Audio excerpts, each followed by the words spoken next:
ప్రియమైన దేవుని పిల్లరా, ఈరోజు యావత్తు ప్రపంచానికి తెలియవలసినటువంటి దేవుని సందేశం, దేవుని సంకల్పం, దేవుని ప్రణాళిక, దేవుని చిత్తము, దేవుని ఇష్టము, దేవుని ఏర్పాటు, ఈ పదాలన్నీ మనం ఆలోచిస్తుంటే దేవుడు మన కొరకు ఆలోచించినటువంటి ఆలోచనలు, మనల్ని రక్షించాలని ఆయన ఆలోచించిన విధానము, మనకు ఈ విషయాలు తెలియాలి అని దేవుడు బైబిల్ను మాత్రమే ముందుగా యావత్తు ప్రపంచము కొరకు కాగితము మీద ముందుగా రాయాలన్న దేవుని ఉద్దేశము, ఏర్పాటు, ఇదంతా మనం ఆలోచిస్తుంటే ఈ యావత్తు ప్రపంచానికి తెలుపవలసినటువంటి సంగతి దేవుడు తెలియజేయాలని ఆలోచిస్తున్నాడు అని 66 పుస్తకాలు మనం చదివితే మనకు పూర్తిగా అర్థమవుతుంది. అందుకే దేవుడు ఒక ఏర్పాటు చేశాడు. ఆయన ఒక ఆలోచనకు వచ్చాడు. ఆయన మానవులను నేను పుట్టించాను, పుట్టించి వాళ్ళకు కావలసినవన్నీ నేను ఇచ్చాను. వాళ్ళు దేని కొరకు ఆలోచించకూడదని లెక్కలేనని నేను చేసి ఈ భూమి మీద మాత్రమే వారికి కావలసినవన్నిటినీ సృష్టించి ఇచ్చాను. తండ్రిగా నా మాట వినాలి అని వారిని నేను అనుకున్నాను, కానీ నా మాట వినలేదు. వాళ్ళు విననందుకు పాపము చేసి నా నుండి తొలి మానవులైనటువంటి ఆదాము అవ్వలు నాకు దూరం అయిపోయారు. ఆ తర్వాత మానవులందరూ పాపం చేస్తూ పాపిగానే మరణిస్తున్నారు. ఎవరో పసిపిల్లలైతేనే, పుట్టగానే పుట్టుకలోనే చనిపోయిన వారైతే యథార్థవంతులుగా ఏ పాపము లేకుండా వాళ్ళు కన్ను మూస్తున్నారు. కానీ పుట్టినటువంటి ఈ కోట్ల మంది పాపం చేస్తూ మరణిస్తున్నారు. ఈ పాపం చేస్తూ మరణించినటువంటి వీళ్లకు పాప క్షమాపణ నేను కలిగించాలని, మీ పాపాలు పోవాలి అంటే, మీ పాపాలను మీరు పోగొట్టుకొనుటకు రక్తము ద్వారా ప్రాయశ్చిత్తం చేసుకోవచ్చు. అందుకే ఏ జంతువును మీరు బలర్పించినప్పుడు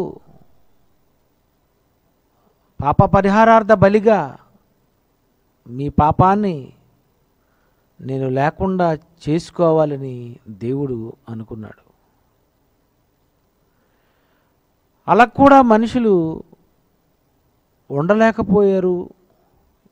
యావత్తు ప్రపంచం పాపానికి బానిసలైపోయారు.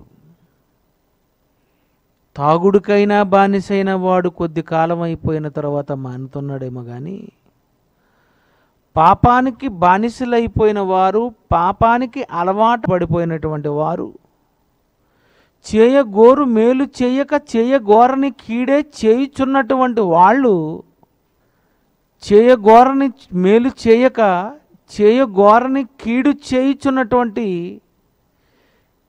ఈ శరీరములో ఉన్నటువంటి ఈ పాప నియమానికి అలవాటు పడినటువంటి యావత్తు ప్రపంచము నోవాహు జలప్రళయములోనే పాపంలో ప్రసిద్ధులై 8 మంది తప్ప అందరూ నీటి ద్వారా నాశనమైపోయారు. ఆ తర్వాత అయినా బుద్ధి వచ్చిందా అంటే సొదొమ గొమొర్రా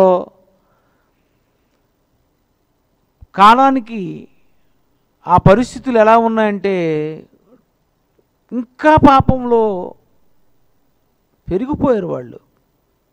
ఆ పట్టణాలనే నేను నాశనం చేసేసాను. ఆ తర్వాత నన్నే విడిచిపెట్టి దూడను చేసుకుంటూ అదే దేవుడు అనుకుంటూ పూజించుకుంటున్నటువంటి ఆనాటి ఇశ్రాయేలీలు వాళ్ళను చూస్తే మరీ విపరీతమైనటువంటి పాపములో పెచ్చిరిగిపోయారు. ఇలా మానవులు పాపాలను చేస్తూ పాపముతోనే మరణిస్తే వీళ్ళ జీవితం, వీళ్ళ ఆత్మ ఏమైపోతుందో అన్న ఆలోచన వీళ్ళకు లేదు గనక ఒక పని చెయ్యాలి.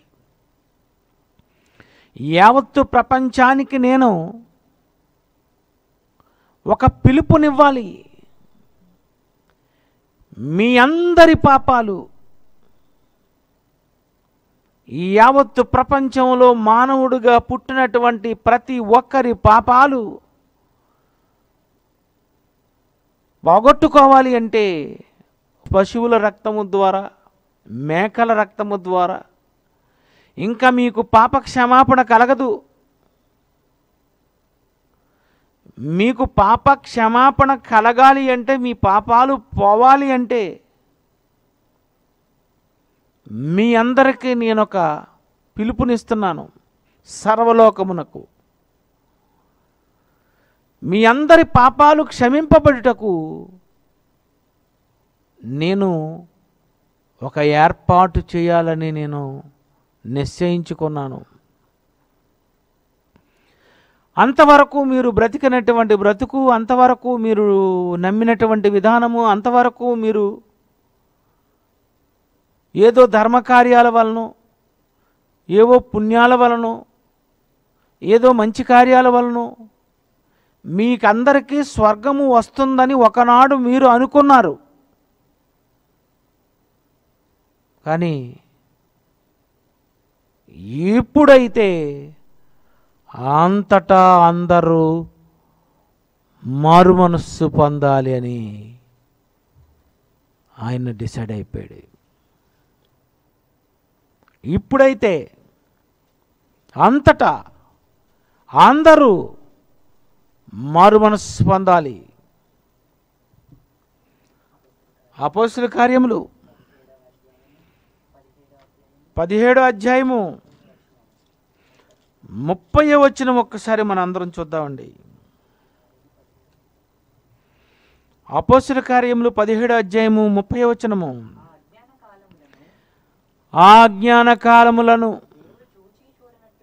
దేవుడు చూచి చూడనట్టుగా ఉండెను. ఆ రోజుల్లో ఆయన మీరేదో చేస్తున్నారు, మీరేదో భక్తిగా ఉన్నారు, మీరేదో దూడనో మేకనో ఇస్తూ మీ పాపాలను పోగొట్టుకుంటున్నారు, ధర్మ కార్యాలు చేస్తూ మంచి కార్యాలు చేస్తూ మీరు బ్రతికేశారు. కానీ అవి అజ్ఞాన కాలములను దేవుడు చూచి చూడనట్టుగా ఉన్నాడు. అయితే దేవుడు ఒక ప్రణాళిక వేసుకున్నాడు, దేవుడు ఒక ఏర్పాటు చేసుకున్నాడు. అదేంటంటే ఇప్పుడైతే అంతటను అందరును మారు మనస్సు పొందవలనని మనుషులకు ఆజ్ఞాపించుచున్నాడు. దేవుడు యావత్తు ప్రపంచానికి పిలుపునిచ్చేశాడు. మీ పాపాలు పోవాలని మీరు అనుకుంటే, మిమ్మల్ని పరిశుద్ధులుగా నేను చెయ్యాలని మీరు కోరుకుంటే, ఏదో మేకల యొక్కయో గొర్రెల యొక్కయో రక్తము ద్వారా మీ పాపాలు మీరు పోగొట్టుకోవాలని మీరు ప్రయత్నించినా మీరు చేసిన పాపాలకు ఎన్ని గొర్రెలను ఇస్తారు, ఎన్ని మేకలను ఇస్తారు, ఎంత ఖర్చు చేయగలరు? తినడానికే మీకు తిండి లేదు కదా. మీరు పరిస్థితులే బాగులేనప్పుడు మీరు మీ పాపాలు పోగొట్టుకొనుటకు ఇంత ఖరీదైనటువంటి ఒక మేకపిల్లను లేకపోతే గొర్రె పిల్లను ఏదో జంతువుని మీరు బలి ఇవ్వాలి. వాటి వలన అప్పటికి ఆ దినము వరకు చేసిన పాపాలు పోగొట్టుకోవడానికి సరిపోతాయి. కానీ మరి నువ్వు ఆలోచనలు చేస్తున్న పాపాలు, నీ అబద్ధాలు, నీ మోహపు చూపులు, ఎన్నో రకమైనటువంటి చెడుతనములు, ఇవన్నీ ఈ భూమి మీద మానవ జాతిలో ఎప్పుడు జరుగుతూనే ఉన్నాయి కదా. ఇవన్నీ మీరు చేస్తూనే ఉన్నారు కదా. కనుక మీ అందరికీ తండ్రిగా నేను ఒక ఏర్పాటు చేయాలనుకుంటున్నాను. నా మనసులో ఒక విషయం నేను మీకు చెప్పాలనుకుంటున్నాను. అదేంటంటే, ఇప్పుడైతే అంతటను అందరూ మారు మనస్సు పొందవలెనని మనుష్యులకు ఆజ్ఞాపించుచున్నాడు.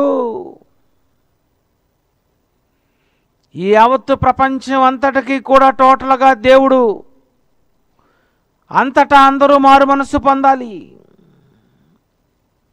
మీ అందరూ మీ మనసులను మార్చుకోవాలి. ఇంతవరకు మీరు అనుకున్నట్టుగా మీ మనసుకు నచ్చినట్టుగా మీరు చేసుకుంటూ వెళ్ళిపోయారు. కానీ ఇప్పుడు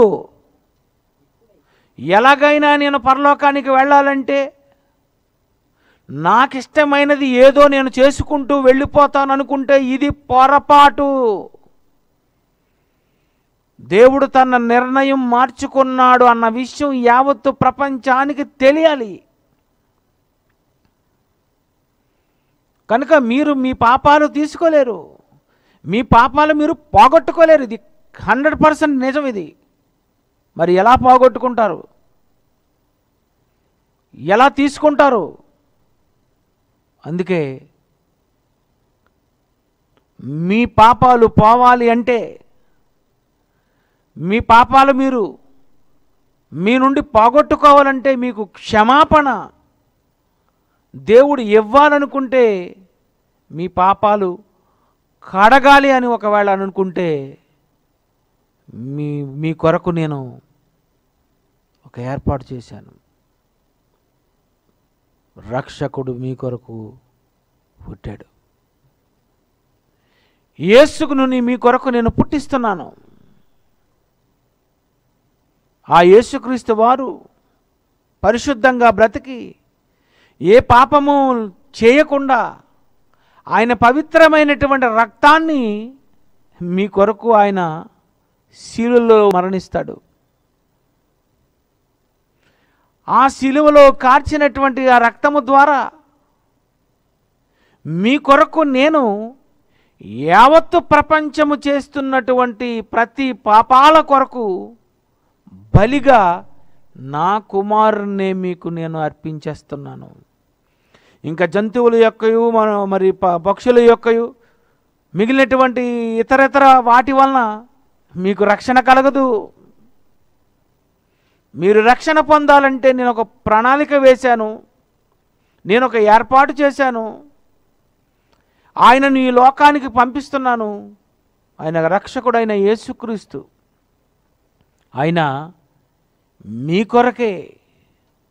మీ కొరకు పుట్టి ఉన్నాడు. ఆయన మాట మీరు వినండి, ఆయనను మీరు నమ్మండి అని దేవుడు యేసు ద్వారా ఎలాంటి ప్రణాళిక వేసుకున్నాడో, ఈ యావత్తు ప్రపంచానికి ఎలాంటి పిలుపునిచ్చాడో, యేసు ద్వారా ఈరోజు ప్రపంచం ఎంత గొప్ప ఛాన్స్ పొందబోతుందో అని మనం ఆలోచిస్తే, ఫిలిప్పీ పత్రిక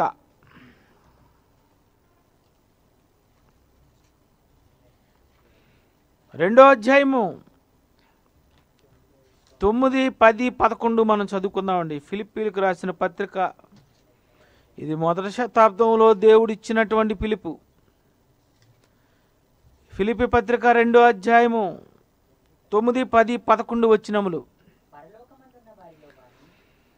పరలోకమందున్న వారిలో గాని, భూమి మీద ఉన్న వారిలో గాని, భూమి క్రింది ఉన్న వారిలో గాని ప్రతి వాని మోకాళ్ళు యేసు నామమున వంగునట్లు, ప్రతి వాని నాలుకయు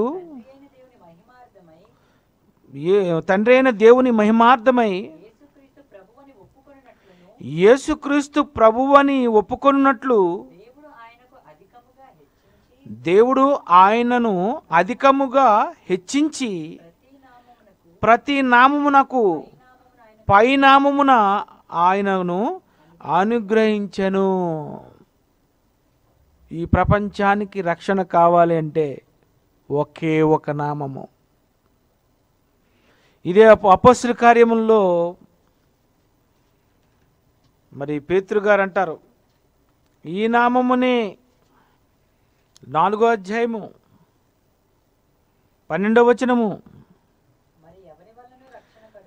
మరి ఎవని వలనను రక్షణ కలుగదు, ఈ నామముననే మనము రక్షణ పొందవలను గాని ఆకాశము క్రింద మనుష్యులలో ఇయ్యబడిన మరి ఏ నామమున రక్షణ పొందలేము అనెను. మొట్టమొదటి శతాబ్దంలో దేవుడు అపోస్తలుల ద్వారా ఈ ప్రపంచానికి ఒక పిలుపునిచ్చాడు. మీరు రక్షింపబడాలంటే, మీ పాపాలు పోగొట్టుకోవాలని అనుకుంటే, మీరు స్వర్గానికి రావాలనుకుంటే, నరకం నుండి తప్పించుకోవాలని అనుకుంటే, ఈ నామమునే మనము రక్షణ పొందవలెను. ఈ నామమునే మనము రక్షణ పొందవలెను. యావత్తు ప్రపంచానికి చెప్పమంటున్నారు దేవుడు. మీ పాపాలు పోగొట్టుకోవాలనుకున్నా, మీరు రక్షింపబడాలనుకున్నా, మీకు ఈ నామమే తప్ప మరొక దారి లేదు, మరొక మార్గము లేదు. యేసు కూడా అన్న మాటలు గుర్తు చేస్తాను, నేనే మార్గం, నేనే పరలోకానికి మార్గం, నేనే మిమ్మల్ని క్షమిస్తాను, నేనే మీకు స్వర్గం ఇస్తాను, నేనే మిమ్మల్ని పరిశుద్ధులుగా తీర్చిదిద్దుతాను, నేనే మార్గం.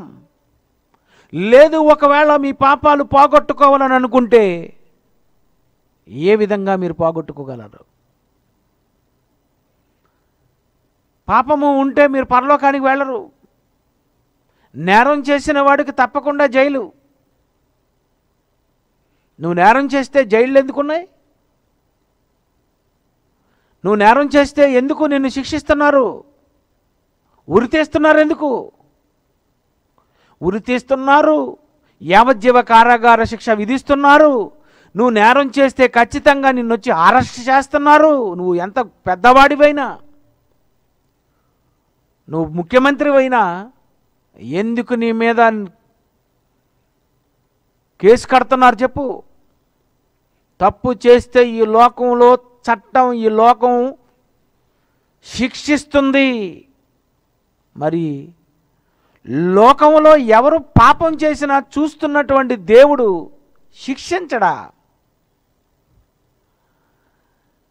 మరి ఆ శిక్ష తప్పించుకోవాలంటే కోర్టు నుండి తప్పించుకోగలవు, చట్టం నుండి తప్పించుకోగలవు, పోలీసుల నుండి తప్పించుకోవచ్చు, లోకంలో ఎవరి నుండైనా నువ్వు తప్పించుకోవచ్చేమో కానీ దేవుని నుండి యావత్తు ప్రపంచము తప్పించుకోలేదు. ఖచ్చితంగా ఎప్పుడో ఎక్కడో ఒకసారి తప్పు చేస్తావు. ఆ దేవుని నుండి నువ్వు తప్పించుకోలేవు. ఆ తప్పించుకోకుండా ఉండడానికి ఒక మాటే చచ్చిపోతావు. ఎన్ని దేశాలైనా తిరగగలవు, ఎలాంటి దీపంలోనికి పోయినా వెళ్ళి నువ్వు బ్రతకగలవు. కానీ చావు అనేది దేవుడు రాశాడు. చావు అనే దాని నుండి నువ్వు తప్పించుకోలేవు. ఖచ్చితంగా చావు తర్వాత దేవుని చేతికి నువ్వు దొరికిపోతావు. అలా దేవుని దగ్గరకు వెళ్ళిపోయేటటువంటి నీవు నీ పాపాలతో నువ్వు పరలోకానికి ఎలా వెళ్ళగలవు? తప్పు చేసి లోకంలోనే తప్పించుకోలేని నీవు తప్పు చేసి దేవుని నుండి ఎలా తప్పించుకోగలవు? అందుకే దేవుడు నా కుమారుని ద్వారా మిమ్మల్ని రక్షించాలని నేను డిసైడ్ అయిపోయాను. ఇది యావత్తు ప్రపంచానికి చెప్పాలి మీరు అని అపోస్తలులతో మొదటి శతాబ్దంలోనే 2000 సంవత్సరాల క్రితమే ఈ విషయం యావత్తు ప్రపంచానికి తెలుపమన్నాడు. చెప్పండి, మీరు ఇష్టం వచ్చినట్టుగా మీ మార్గములు యందు నేను తిరగనిచ్చాను. ఇప్పుడైతే అంతటా అందరూ మారు మనసు పొందవలెను. ఈ విషయం వాళ్ళకి తెలీదు. ఇది మీరు వెళ్ళి స్వయముగా క్లియర్గా వాళ్ళకి చెప్పాలి. ఈ నామమునే మనము రక్షణ పొందవలను గాని ఆకాశం క్రింద మనుష్యులలో ఇయ్యబడిన మరి ఏ నామమున రక్షణ పొందలేము. నిజమా? ఆలోచించండి. ఈ నామమునే రక్షణ, యేసు నామమునే రక్షణ, యేసు వలనే రక్షణ, యేసు తప్ప వేరే మార్గమే లేదా? అంతే కదండి. ఒకనాడు దేవుడు తమ తమ మార్గములు యందు నడవనిచ్చెను.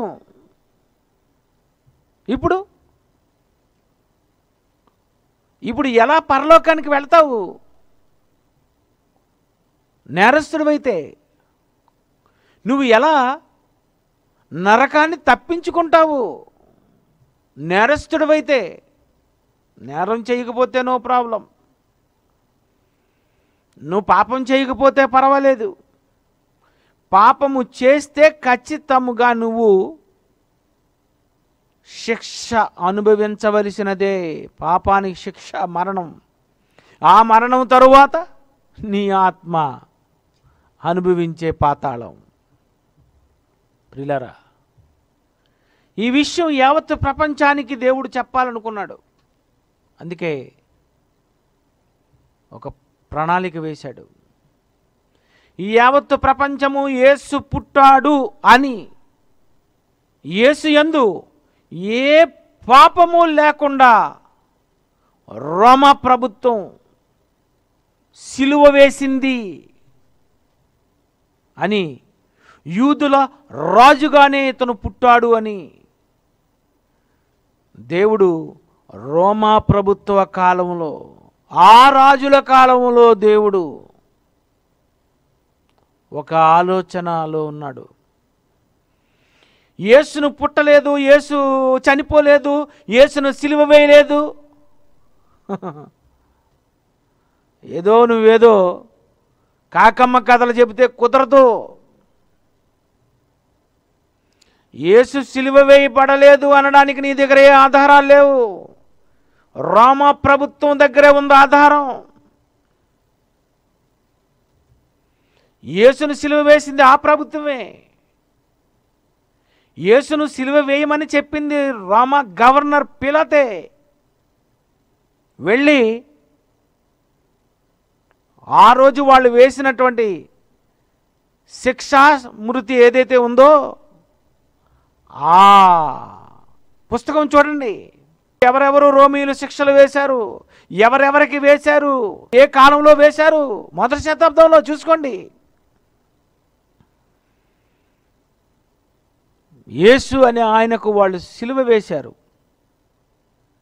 నిర్దోషి అయినటువంటి ఆయన సిలువ మీద మరణించాడు.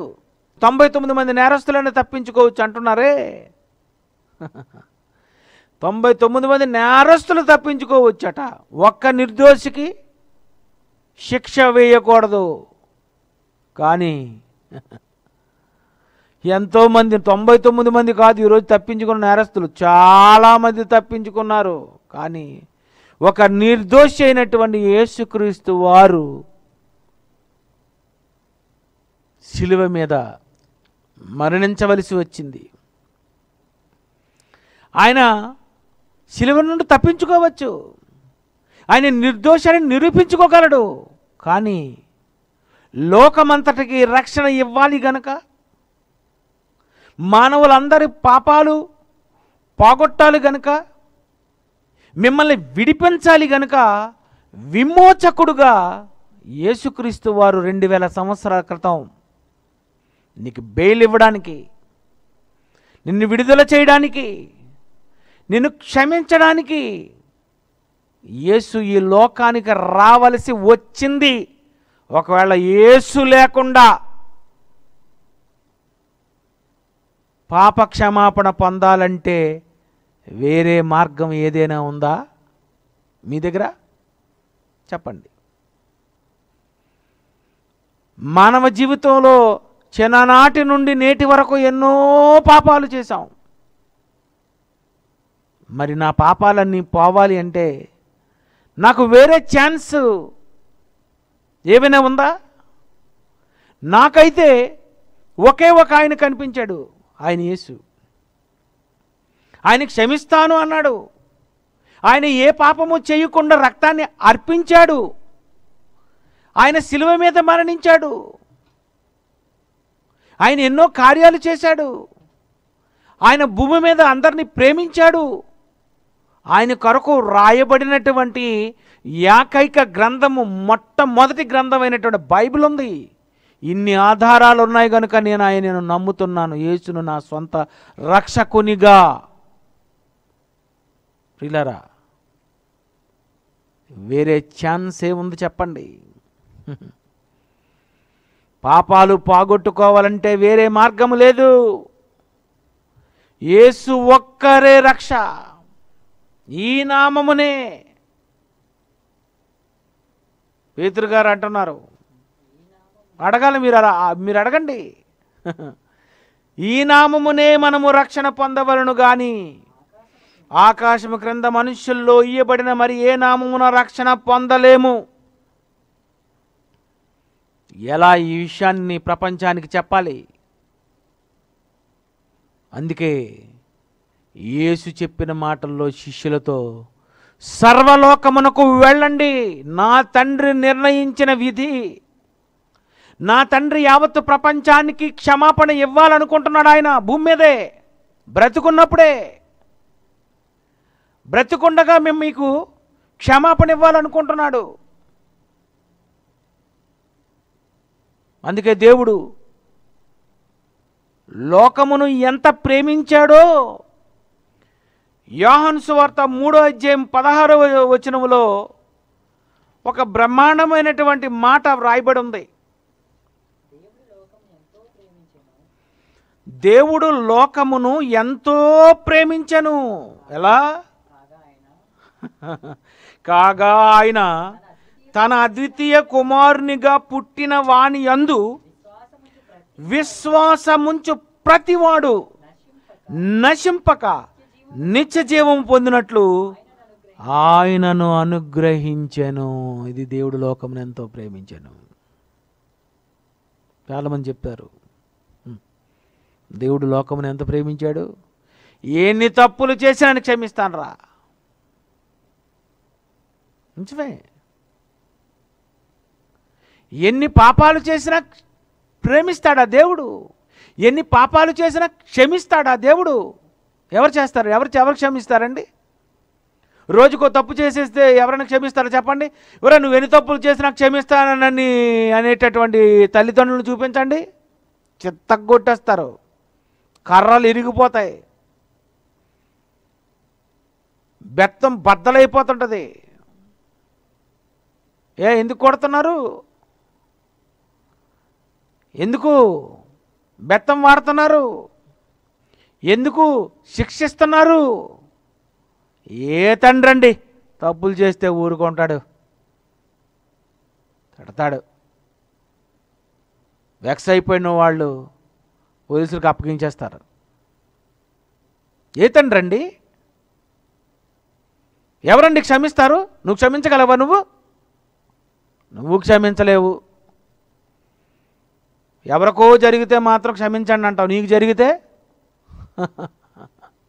ఇంక నీ విశ్వరూపం చూపించేస్తావు కదా. మరి ఎవరికో జరిగితే పోలండి, ఈజీగా తీసుకోవాలి. ఏంటి ఎంత బాగా చెప్పు. అదే నీ వాళ్ళు ఎవరిని ఎత్తుకెళ్ళిపోయారు అనుకో, నీ ఇంట్లో ఉన్నది ఏదైనా ఎత్తుకెళ్ళిపోయారు అనుకో, అప్పుడేమంటావు? టేక్ ఇట్ ఈజీ అంటావా? చూసావా?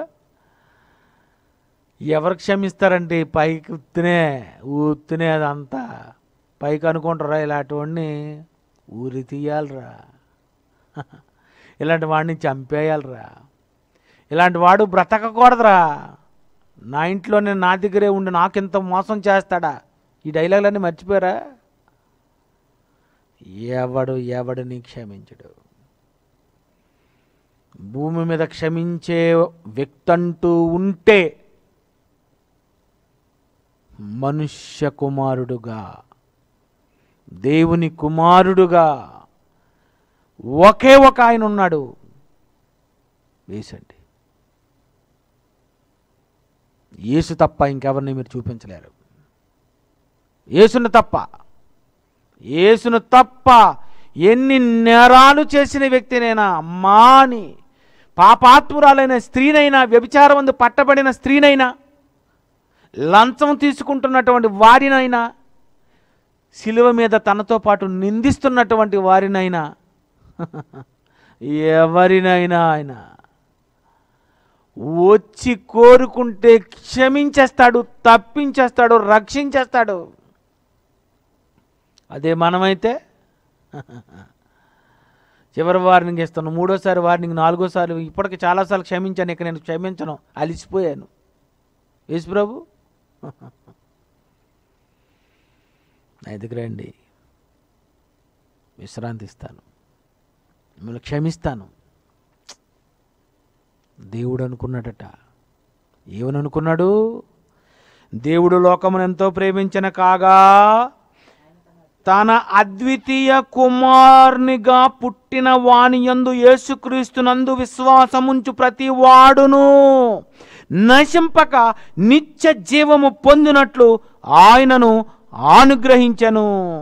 లోకము తన కుమారుని ద్వారా రక్షణ పొందుటకే గాని లోకమునకు తీర్పు తీర్చుటకు దేవుడు ఆయనను లోకములోనికి పంపలేదు. దేవుని ఆలోచన. దేవుడు ఇలా డిసైడ్ అయ్యాడు. కుమారుని యందు విశ్వాసం ఉంచి ప్రతి వాడు నశింపక.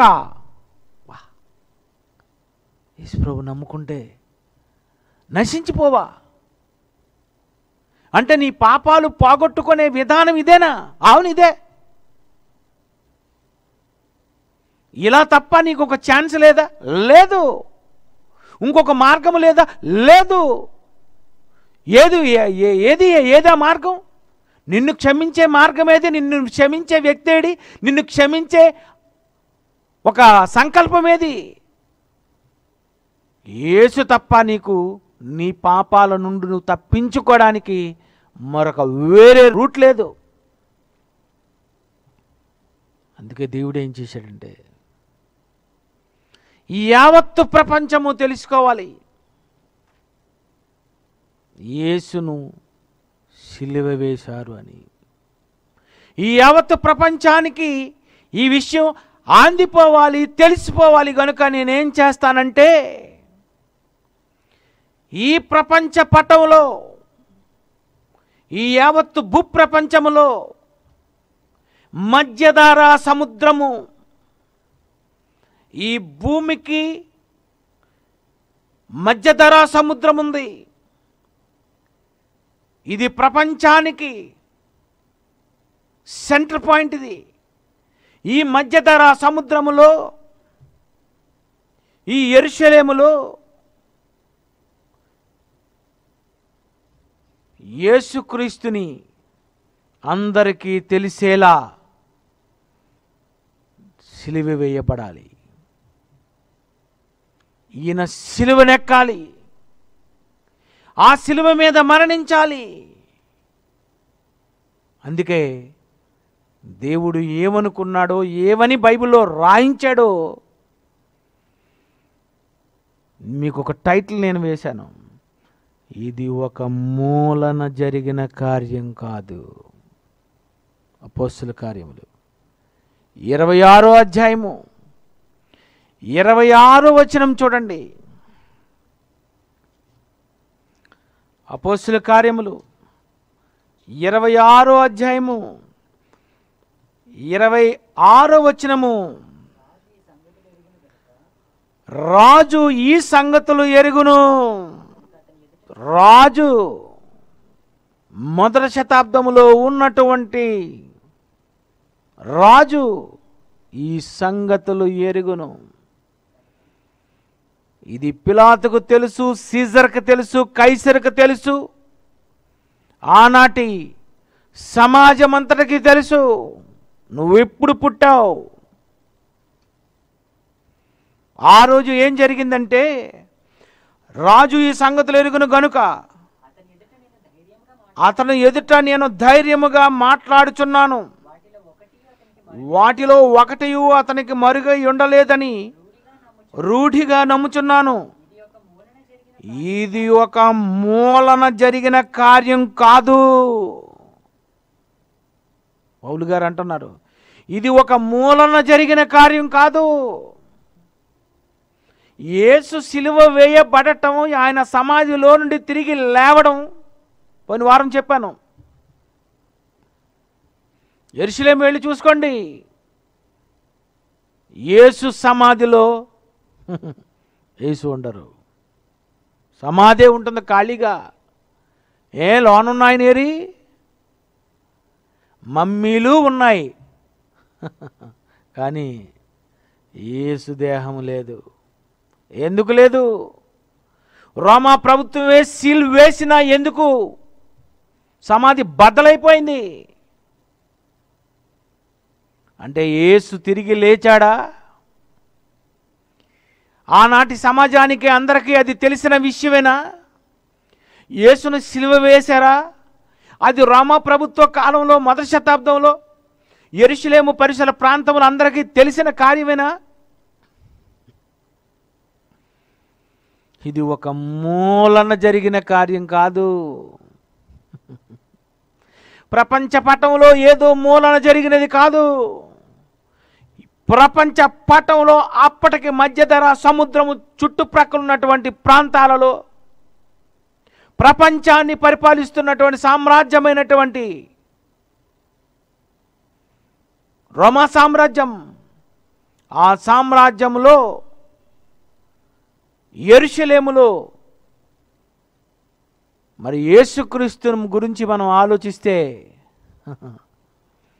ఆనాటి ప్రపంచానికి సెంటర్ పాయింట్ అది. యావత్తు ప్రపంచానికి నాగరికత ఎక్కడి నుండి వచ్చింది? తొలి మానవుడు జననం ఎక్కడ జరిగింది? ఇదంతా జరిగింది ఆసియా ఖండంలో. ఆసియా ఖండం ఈ యావత్ ప్రపంచానికి, ఆసియా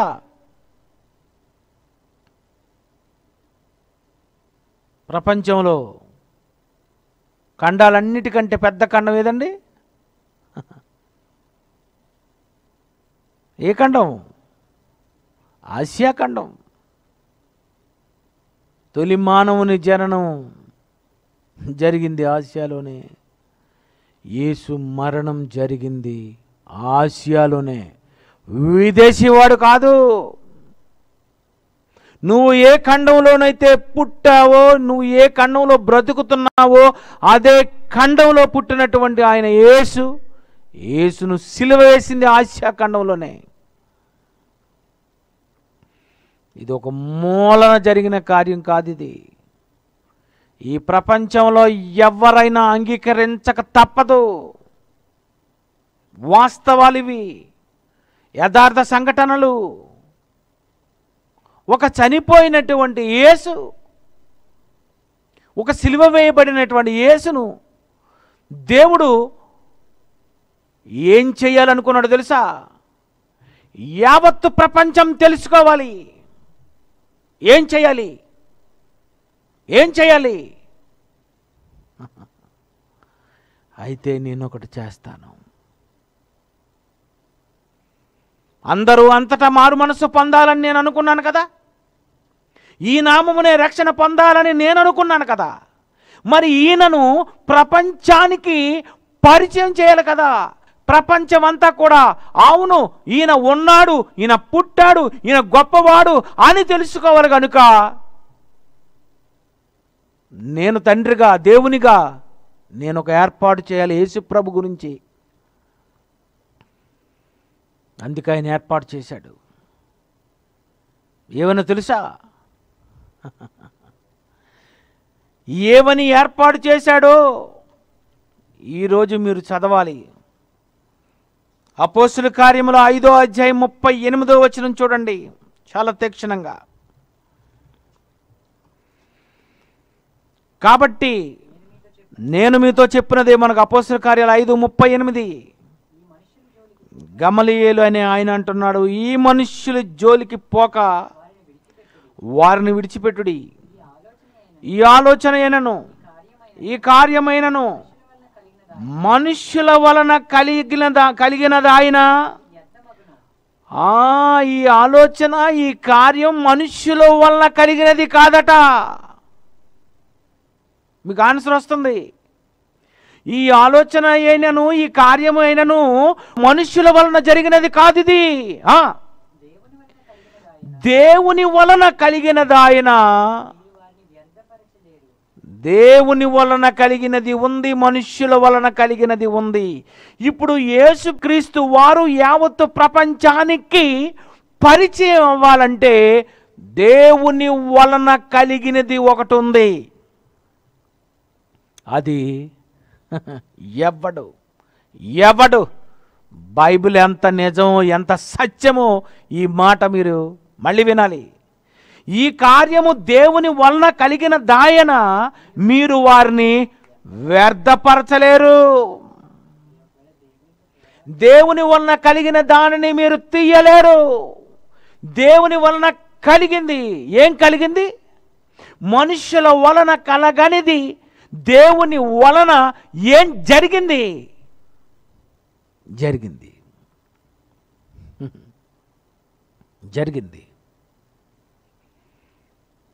దేవుడు అనుకున్నాడు కదండి, ఈ నామమునే రక్షణ పొందాలి. మరి ఈ నామము నీకు చెప్పాలా వద్దా? మనుషులలో ఇవ్వబడిన ఏ నామమున రక్షణ లేదు అన్నప్పుడు ఆ నామమేదో ఈ నామమేదో చెప్పాలా వద్దా? అందుకే దేవుని వలన కలిగినది ఉంది. అది నువ్వు కాదు, నీ బాబు కాదు, నీ తాత కాదు, నీ ముత్తాత కాదు, ప్రభుత్వం కాదు, ప్రపంచమే కాదు. ఎవడు ఇది తీయలేనిది, ఎన్నటికీ తీయలేనిది. ఎప్పుడు ఈ భూమి ఉన్నంత వరకు దేవుడు చేసుకొనేది, చెప్పుకొనేదే దేవుని వల్ల కలిగింది. ఏంటది? ఈ నామమునే రక్షణ పొందాలి ఈ ప్రపంచం. ఈ విషయం యావత్తు ప్రపంచానికి చెప్పాలి గనుక నేను ఒక ప్రణాళిక వేశాను. ఈ నామానికి, ఈ నామము ప్రపంచ దేశాలలో, ప్రతి రాష్ట్రంలో, ప్రతి దేశంలో, ప్రతి పల్లెలో, ప్రతి మూలన తెలుసుకునేలా నేను ఏర్పాటు చేస్తాను. ఆ నామం పేరు ఏం పేరు తెలుసా? ఈ నామము. ఏ నామము? క్రీస్తు శకము, క్రీస్తు పూర్వము. ఏం ఏర్పాటు చేశాడు ఆయన? ఈ నామమునే రక్షణ పొందాలని దేవుడు డిసైడ్ అయిపోయిన తర్వాత ఆ నామాన్ని ఎలా ఈ ప్రపంచానికి పరిచయం చేయాలో కూడా దేవుడు చేసి చూపించాలి. ఆ నామం అదే ఈ యావత్తు ప్రపంచానికి తెలిసిన దేవుని వలన కలిగిన క్రీస్తు శకము, క్రీస్తు పూర్వము. ఈ నామము ప్రపంచానికి వెళ్ళొద్దా? ఈ నామమునే రక్షణ పొందాలంటే అది ఏ నామం అండి? తెలిసిన నామమై ఉండాలి, పుట్టిన నామమై ఉండాలి, లేచిన నామమై ఉండాలి, అందరికీ తెలిసిన నామమై ఉండాలి, ఈయన నిజముగా రక్షకుడు అని చెప్పుకునే నామమై ఉండాలి. ఒక నిర్దోషికి మేము శిక్ష విధించామని రోమా పిలాతుతో కూడా సాక్ష్యం ఇప్పించుకునే నామమై ఉండాలి. అలాంటి నామాలలో ఒకే ఒక నామము, నామములన్నిటికంటే పైనామము, ప్రపంచములో ఉన్నటువంటి ఏ పేర్లైనా ఆ పేర్లన్నిటికీ పైన ఎవరున్నారండి? ఎవరున్నారు? క్రీస్తు. క్రీస్తు. క్రీస్తు. యావత్తు ప్రపంచం చెప్పుకోవాలి, చెప్పుకోవాలి. మన ప్రధానమంత్రి అధికారంలో ఉన్నంత వరకే ఈయన పేరు చెప్పుకుంటారు. దిగిపోతే మర్చిపోతారు, చనిపోతే మర్చిపోతారు. మన రాష్ట్ర ముఖ్యమంత్రి ఎంతవరకు? 5 years, 10 years, 15 years. ఆ తర్వాత పదవిలో ఉంటే చెప్పుకుంటారు, పదవి దిగిపోతే అయిపోయింది, చనిపోతే ఇంకంతే మర్చిపోతారు. కానీ యేసు చనిపోయినా 2000 సంవత్సరాలైనా నేటికి ఎందుకు చెప్పుకుంటున్నారంటే ఈ నామమునే రక్షణ పొందవలను, కానీ మరి ఏ నామమున నీకు రక్షణ లేదు. ఇలా దేవుడు డిసైడ్ అయిపోయిన తర్వాత ఆయన ఈ యావత్తు ప్రపంచానికి ఈ నామము పరిచయం చేయొద్దా? ఏదో ఒక మూలన యేసు సిలువ వేయబడలేదు. చాలామంది అంటారు యేసు సిలువ వేయబడలేదని. జైశాలి పిడి సుందర్రావు గారు ఎలా రంకె వేసి పరిగెట్టించారో మీ అందరికీ తెలుసు. ఎవడు నిలవలేదు, ఎవడు నిలవలేడు. నీ తరం కాదు నిరూపించడానికి. నీకు అంత సత్తా లేదు, నీకు అంత సబ్జెక్ట్ లేదు, నీకు అంత హిస్టరీ తెలీదు, బుక్ నాలెడ్జ్ కూడా లేదు నీకు. ఏ బుక్ ఎప్పుడు పుట్టిందో చెప్పలేని వాడు నీకేం బుక్ నాలెడ్జ్ ఉంది? బుక్, ది బుక్ అంటే దట్ ఈస్ ద బైబిల్ అని చెప్పాలి. అదే ఏ బుక్? ఈ ప్రపంచంలో ఏది మొదటి పుస్తకం? బుక్ అంటే బైబిల్. ఆ బుక్లో ఉన్నది ఎవరు? యేసు. ఆ యేసు ఎవరు? కాలానికే, క్రీస్తు పూర్వం ఉన్నవారికి, క్రీస్తు తర్వాత ఉన్నవారికి శకపురుషుడు.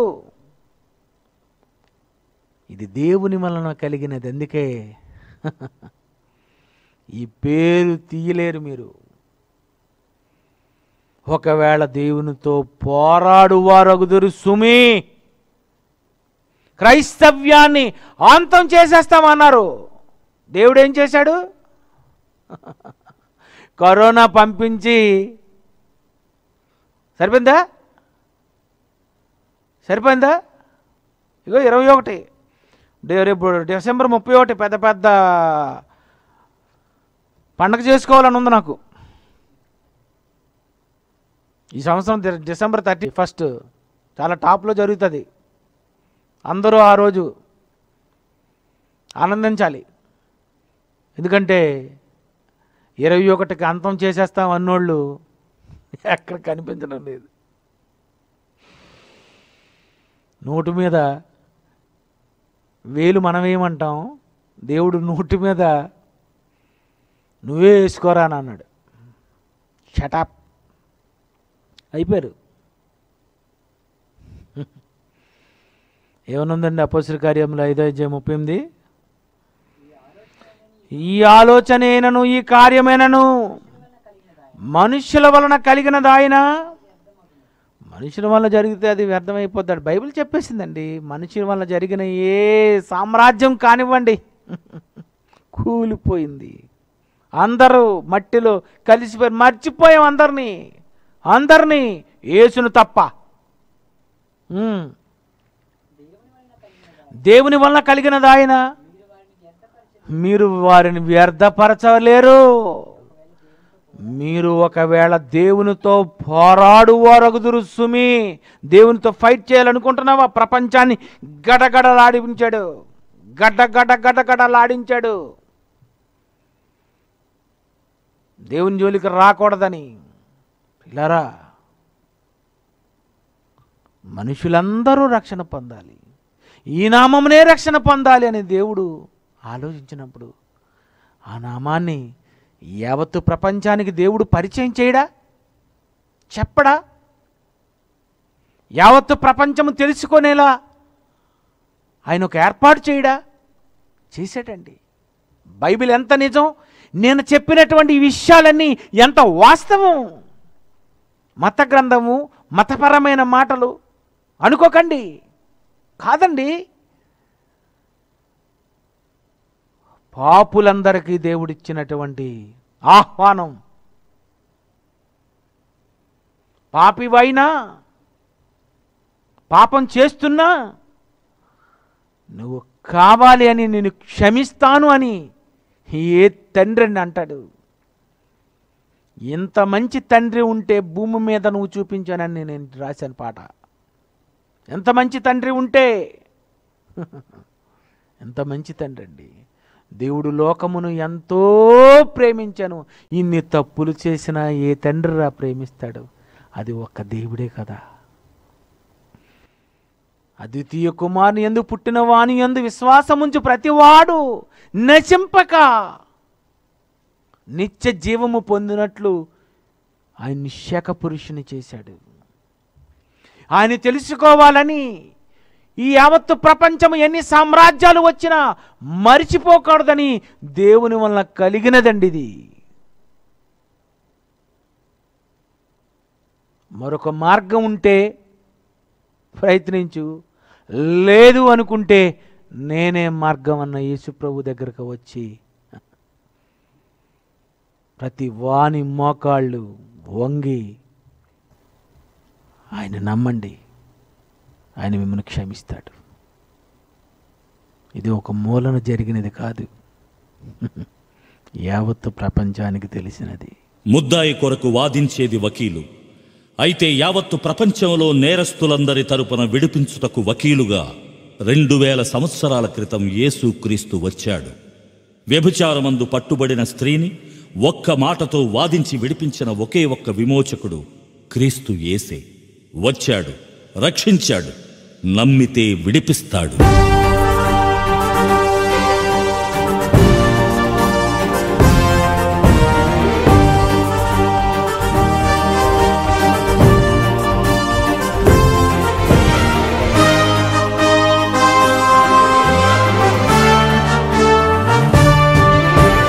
జయ హో, జయ జయ జయ జయ హో, జయ హో, జయ జయ జయ జయ హో.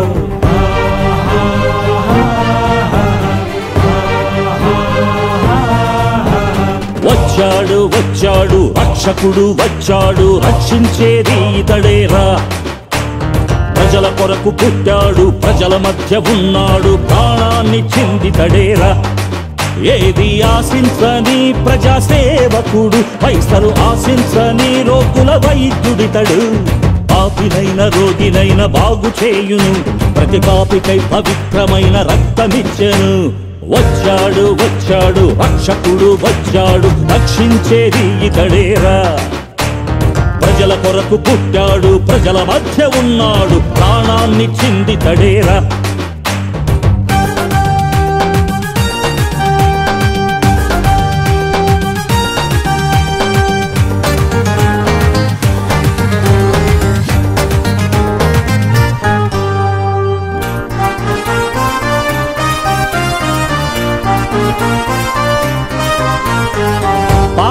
లేనివాడే రాయే వెయ్యండని పాపిని కాపాడే వకీలురా.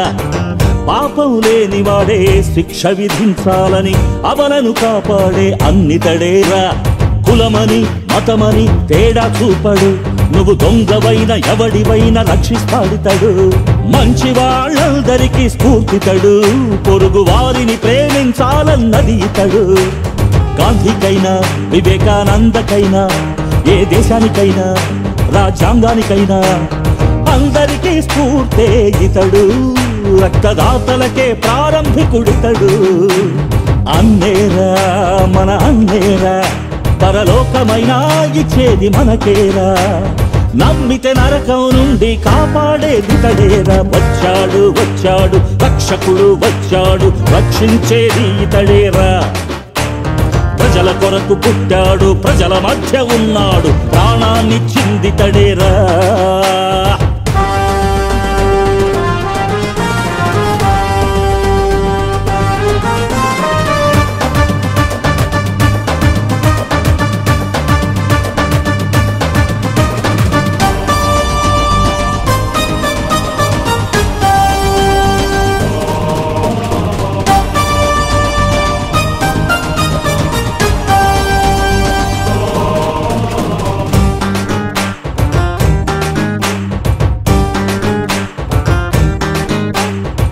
పాపం లేనివాడే దేవుడు అవుతాడని దేవుని చూపించింది ఇతడేరా. దేవుని చూడాలంటే నన్ను చూడాలని పాపం లేకుండా తెలిపెనురా. చరిత్రలో కాలాలన్నీ లెక్కించాలి అనుకుంటే క్రీస్తు శకం క్రీస్తు పూర్వం అంటే ఇతడేరా. భూపతుల కంటే రాజుల కంటే రాజాధిరాజు ఎవరంటే యేసు కంటే గొప్పవాడు లేనే లేడురా. ప్రతి దేశం క్రీస్తునే నమ్మెనురా, అతని తెలియని వారే భూమిలో లేరురా. ముస్లిం అయినా హిందువైనా నాస్తికుడైనా ఆస్తికుడైనా అందరూ వేయాలి తేదీరా. అది క్రీస్తు గొప్పతనమని తెలిపెనురా. మరణించి లేచినదితడేరా, మరణిస్తే మరో బ్రతుకుందని తెలిపెనురా. నమ్మితే నరకం నుండి కాపాడే ఇతడేరా. వచ్చాడు వచ్చాడు రక్షకుడు వచ్చాడు, రక్షించేది ఇతడేరా. ప్రజల కొరకు పుట్టాడు, ప్రజల మధ్య ఉన్నాడు, ప్రాణాన్నిచ్చింది తడేరా. జయ హో జయ జయ జయ జయ హో, జయ హో నా యేసుకే జయ